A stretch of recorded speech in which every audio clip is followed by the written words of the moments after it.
কাজাখস্তানের সীমান্তের কাছে বাঁধ ভেঙে বন্যা বিপর্যয়। নিরাপদ আশ্রয়ে নেওয়া হয়েছে ৪,৫০০ বাসিন্দাকে।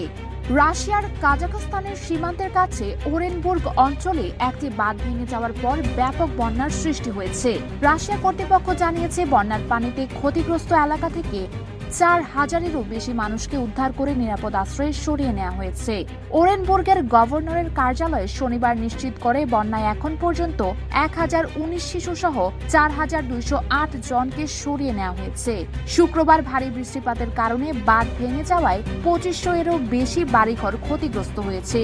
গভর্নর ডেনিস প্যালসার জানিয়েছেন বন্যা চূড়ান্ত পর্যায়ে পৌঁছেছে এবং ২,৩০,০০০ জনসংখ্যার সীমান্তবর্তী শহর ওরস্কে পরিস্থিতি বিশেষভাবে ভয়াবহ।